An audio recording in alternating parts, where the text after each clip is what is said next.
Excelsior, fellow Marvelers. Episode 3 of Secret Invasion was slightly slow. Not that the other ones have been very fast paced, but this one was even slower. So I'm not sure whether I appreciated the slow pace, and it's definitely not going to be on my list of favorite MCU episodes ever. But that being said, this is setting up phase 5 of the Marvel Cinematic Universe, or the Marvel Kinematic Universe, because cinema comes from kinema. Kinema means, kine is the root Greek for movement. So moving pictures becomes kinema, which became cinema, which became the Marvel Cinematic Universe. But enough etymology, let's get on with what you are here for, which is my review of episode 3. Betrayal is the name of the episode, and spoilers alert, I will tell you right now that nothing much happened in this episode except Emilia Clarke's character. That's right, Daenerys Targaryen from Game of Thrones. She was shot in cold blood by the big bad Gravik, and it remains to be seen whether she will be resurrected, which was the name of the first episode.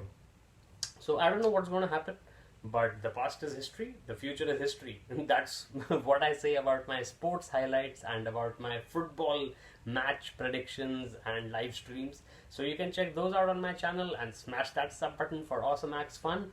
Let's get on with episode 3 of Secret Invasion.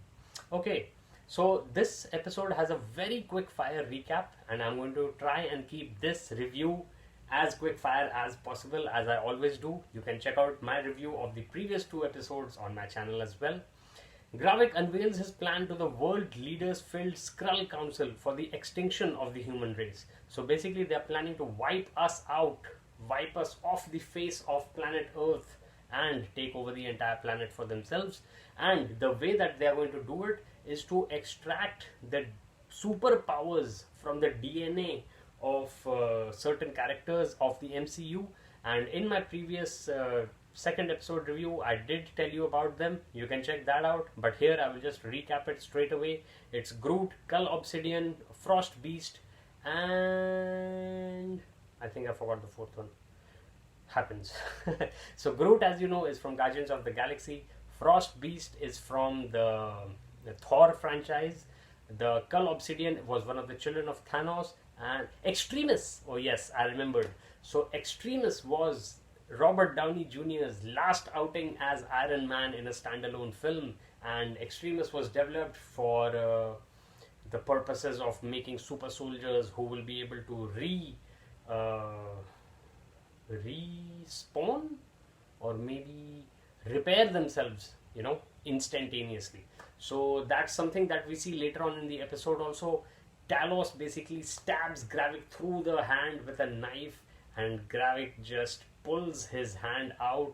It leaves us cut, which heals itself with that fiery thing that Extremis was. If you have not seen Iron Man 3, do not despair. You can check out my review of MCU movies as well. But nothing beats watching the movies themselves, right? Okay. Just yesterday I was talking about the family friendliness of the MCU in particular when I was talking about Arnold Schwarzenegger's movies. So you can check out my nighttime vlog as well. Moving on, the surreal modern artsy credit scene is nice to watch, at least for the time being. It's only 3 episodes in, so I have not skipped the intro yet, but I guess from the next episode I will be tapping that skip intro button on my remote. It's flashback time. Flashbacks are, very frequent in this series, especially because they give Marvel a chance to de-age Samuel L. Jackson, and I will show you the best Samuel L. Jackson role in Pulp Fiction right over there.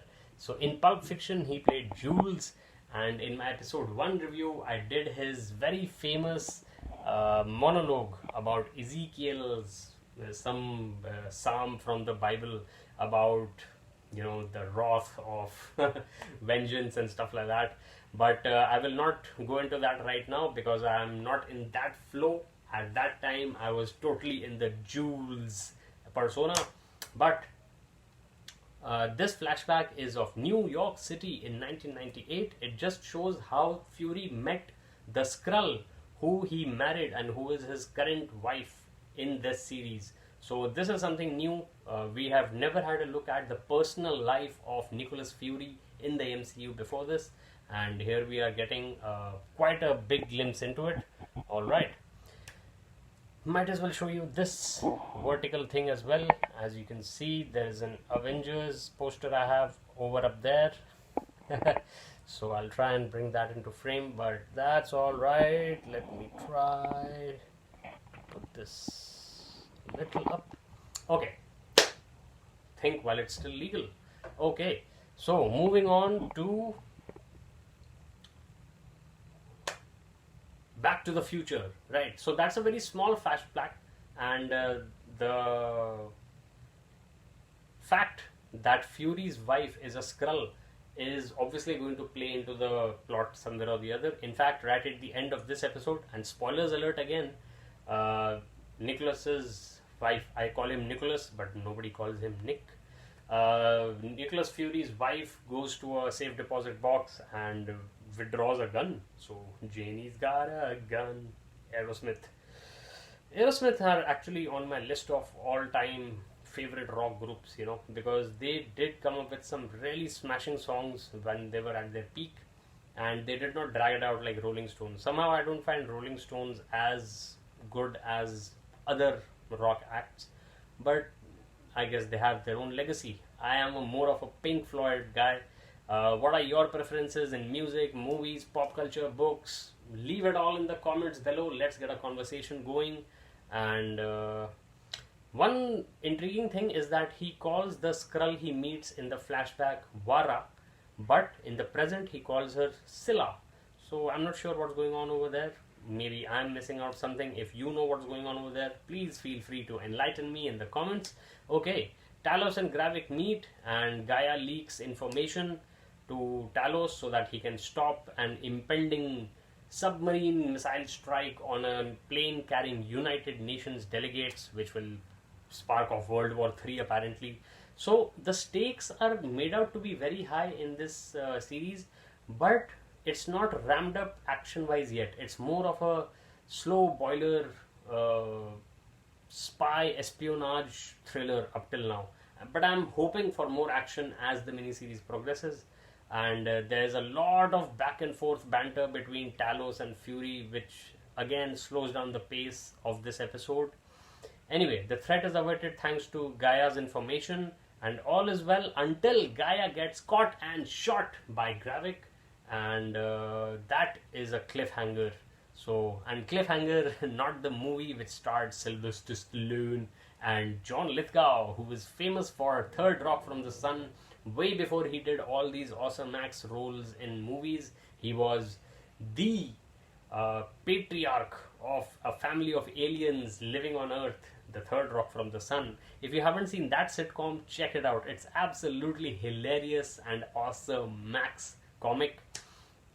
Okay, so lastly, Fury's Skrull wife takes off on a London mission to get a gun, and Wimbledon is one of the stops of which are announced for one of the train schedules when she's crossing the train station, and Wimbledon is going on right now. So sometimes if I get time, I watch Wimbledon as well.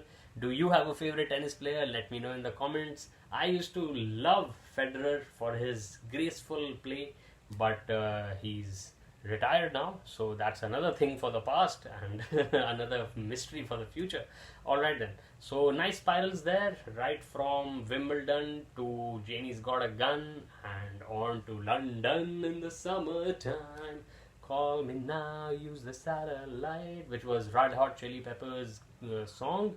And now, looking forward to episode 4 of Secret Invasion. I am Akshat, Excelsior once again, and thank you for watching. Thank you to Stan Lee for creating so many superheroes. And that's it, I guess. Goodbye, take care, and stay safe. Namaste.